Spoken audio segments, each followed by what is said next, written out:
Even the name Swanley goes back to the 6th century. In the beginning, over 1,000 years ago, the Saxons built their home. On a clearing of Geraghty, pigs aplenty roamed. Hand-to-mouth existence, subsistence. Then Swan became Swan. In Clearing became Lee. A 6th century Saxon name. 1859. Victorian times. My name is Guy Hartdyke, and the Hartdykes and their predecessors, the Peaches, have been here since the place was built in 1497. People ask me if we've been here long, and I say, well, 600 years, will that do? Luddingston Estate owned an awful lot of Swanley in my grandfather's day. There is a Hartdyke Road there. We've always had a very close tie with Swanley, and great affection for the town too. I've seen it developed over many, many years. We have to keep an eye on the developers. 1984, the town council applied for permission to develop the recreation ground for flats.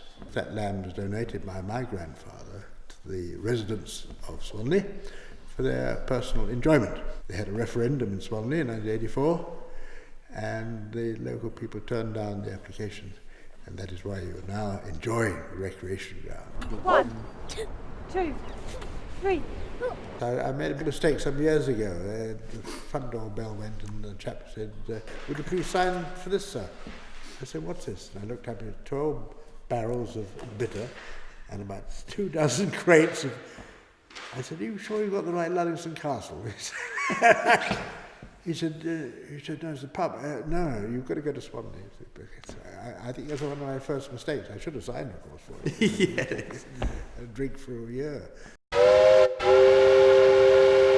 Railway lines run through the nation. Those in high station decide the location. London to Maidstone. 1860, the railways planned to go over Hartdyke land. Straight through St Percival's View, he takes a stand. Not in my back garden. He was a railroad man. This is another connection with Swanley.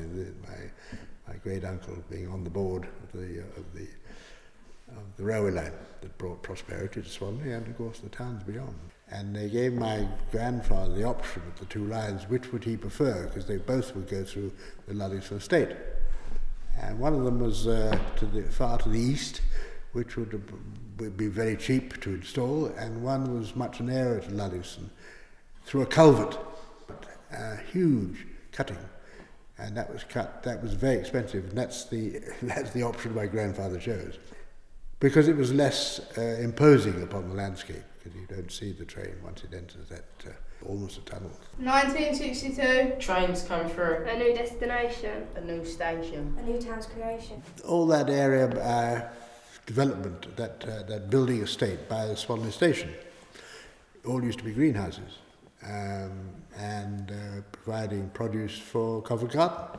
And of course that's one of the reasons why the railway was put in, in the 19th century, early in the 19th century, to provide access for goods for London, basically. But most of this area, Crockenhill, Swanley, were all covered in greenhouses. My grandparents on my mum's side, they come in because they used to do a lot of the field work. Like my granddad could do thatching, he could do a little bit of blacksmithing. He used to work down at the Hartdykes place, and he worked in their orangery. And most of the farms around here relied on the gypsies to come in and do that work, because it was backbreaking. It really is hard work. And if they hadn't have done that, well, Swanley wouldn't exist. It was absolutely huge for production, and friends to say who are just about alive today, as Dad was indicating, coming off the A20 bypass, swinging into Swanley where the old fire station was on the right. It was just from that fire station over Asden beyond, glass. Gypsies and London people must done the work down Kent, strawberry picking, hot picking by hand, because really and truly, one for the gypsies and the London people, I don't think the farmers would get the work done them days. They was the workers, but now they can't get no work down there. I can remember that going, like, when I was about 14, we done hopping once, didn't we? And you really had it was hard work, but you had fun with it.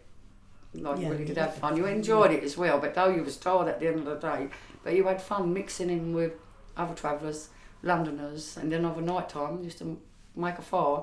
And they always just sit around the fire and have a good laugh and Yeah. just sit and tell a bit of stories to each other. The reason a lot of people settled in Swanley is just after the war, when they had High Dyke Road and that built, an awful lot of gypsies that were here that had stayed static through the war, because even the gypsies went to war. Contrary to what people tell me, gypsies did join up and go to war and done their bit that way as well. But the local council let some of them have houses. Well, that meant the kids could go to school. Forward and back, forward and back. Goods go up and down the track. Up to London. Down to Maidstone. Connectivity. Commercialisation. Population explosion.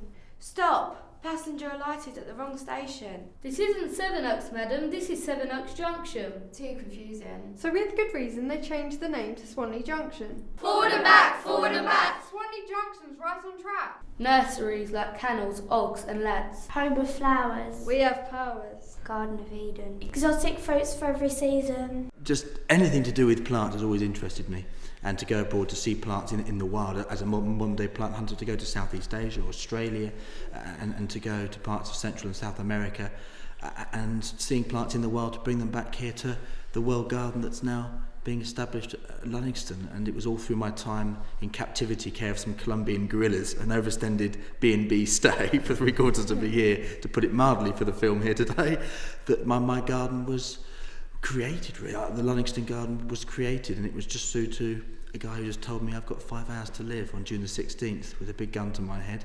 And I thought, right, let's do something positive and trying to get my mind off the thought what he was going to do to me.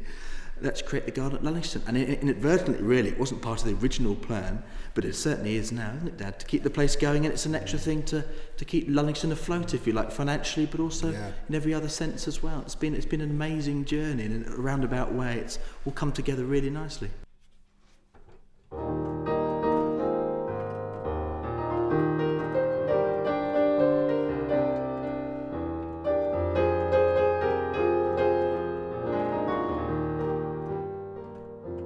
My name's Eric Gates. I've lived in Swanley 62 years. When I moved into this road, it was an unmade road with potholes everywhere, just a gas lamp. There was a big house over the road, Victorian house, which belonged to Deves, I think their name was. They were the local grocers, or greengrocers. At the bottom of the road there was a store, grocery store, where you went in and bought your butter. They cut it off a slab and put it in paper, wrapped it up. Then there was a row of cottages on the left-hand side where you walked straight out onto the pavement. Very dangerous. It's now called Rogers Court. Then the bus garage. And the bus garage, my father worked in the bus garage, and they had their own allotments. And I have vivid memories of going down, digging potatoes, carrying them home. And then the other side of the road is now St George's, and that was Lads Nurseries. They were really, really big nurseries, as most of Swanley was nurseries years ago. And they were so important. And the Swanley station, they had their own flower displays with Lads Nurseries on it, and then it was sold for housing. And I vividly remember people queuing up, or not queuing up, they slept overnight in tents just to get their name down for a plot of housing. In good clean air for convalescents. In essence, the junction was booming. It was blossoming. Blooming. Ballooning. Land plenty. 1870 to 1920. We get wheels. Roads like veins. Goods and people come by. Truck, lorry, car and train. Not to mention aeroplanes. My father, who a lot of people know as Jack Searles, used to work very close in Swanley Village, and he was director of what used to be called the Jam Factory, or Beddington Nut. And I spent quite some time there in Swanley Village, and it occupied quite a large area of Swanley Village. They used to buy fruit from all over Kent, bring it back to the factory there, and I can remember going there as a young lad, and they used to employ quite a lot of Swanley residents. In fact, even today I see people walking around and I recognise as being a person who's worked there. And in the summer, especially around strawberry time, they used to have absolutely trays and trays of strawberries coming in from Kent, and they employed people to actually take the green stalk out, the plug as they were called, and they were nicknamed pluggers, and they would get so much for however many pounds of strawberries they'd done.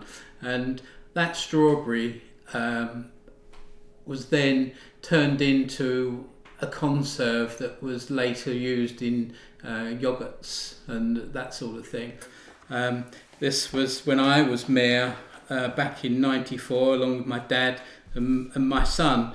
And it's nice today to be again chairman of Swanley and to wear that chain that was around my dad's neck for two times. I think my dad's at the back here and over here, and then when I was mayor last time, I think I'm down here somewhere. Forward and back, forward and back. Down the railway track. If you're on the road, how it used to work, everybody, you had certain farms where you went, where the farmer would expect you, like March time, he'd expect you in May to do certain jobs, which were jobs you could do and you could earn your living from it. But the drawback of being on the road, it was almost impossible to get any healthcare, because a lot of local doctors wouldn't touch the gypsies at the time. They didn't want to know, so they relied on a lot of their remedies. For your children to be educated, they've got to go to school. How can you go to school if you're 3 months in Marden, then 6 weeks in Gardhurst, and then you do 2 weeks down at Hawkhurst? I mean, when my nan got her first council place, when she married my granddad, she couldn't sleep indoors because she'd never slept indoors in her life. That sense of growing up here, it's just fantastic, that open space, and brilliant, running around the woods as a youngster and having campfires and camping out for 2 or 3 days in a row. Mum and Dad thinking, where's my son gone?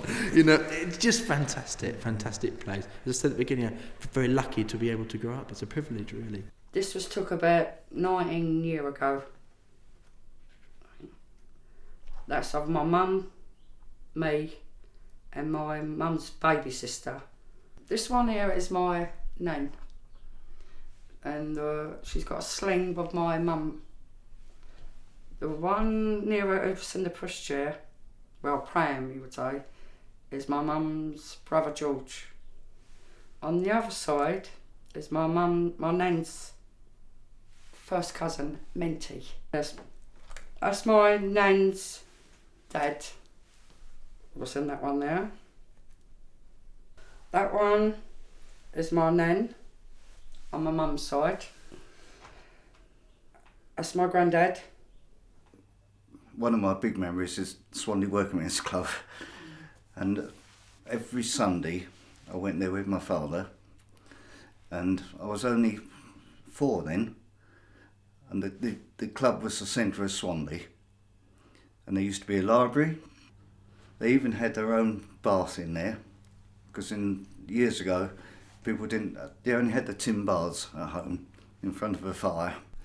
What has gone are the local shops, and you could get anything in Swanley at one stage, but now it's been taken over by big supermarkets, and the sort of friendly shops have gone.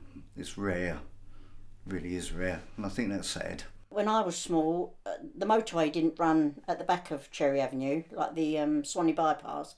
It was all fields and woods, and we used to go over there and play in the little woods, as we called them, and then there was the big woods. We weren't allowed in because there was a man with a gun, as my mum always said, and so we didn't go in there, but we did. This was the old hospital. The trees, I presume they're the big old oak trees in Swanley, in Asda car park, and I don't remember the actual building, but I would imagine here this was all the overgrown bit, and I presume they'd knocked the building down by then. When Asda was originally coming there, that's when the high street, the London Road, used to go straight through Swanley. And there was a big hoo-ha about it because people didn't want it to come. And as far as I remember, they said, no, it has to be built out of Swanley. So we all signed the we all signed the protest thing. But of course, I needed a job, and so I never thought I would work in a shop because I'm not very good with people, as I thought, And but yeah, I got a job and I was there for 30 years. I worked on the deli. George, there was £6, and my underpants, I got 2 pairs for £6. In Asda. George are great. These are all donations from various people. Production sowing, the seeds we are sowing are growing. Houses, libraries and schools. Youth centres and swimming pools.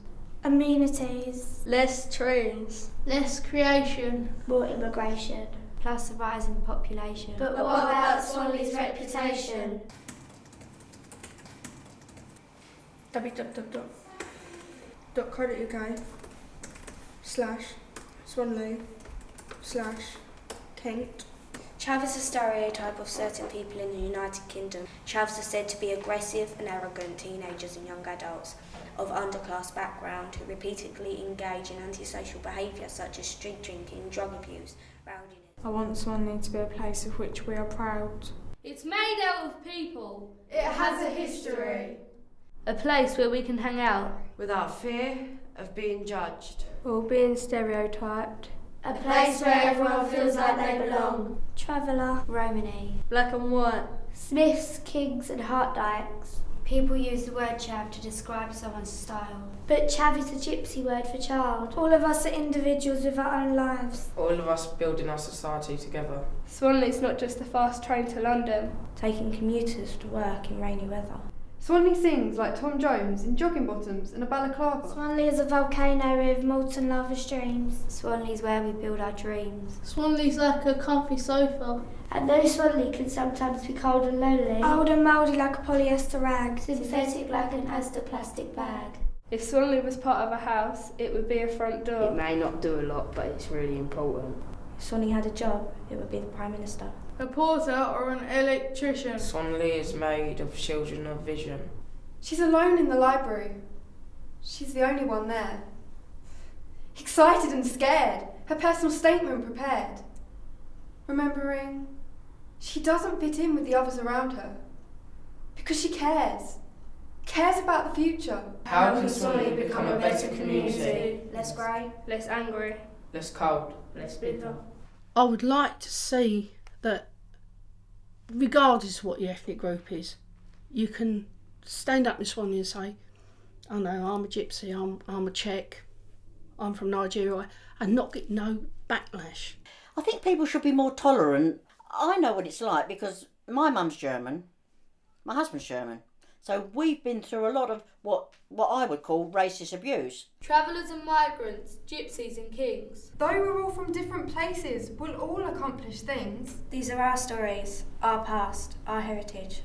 Swanley's history is made up from you and me.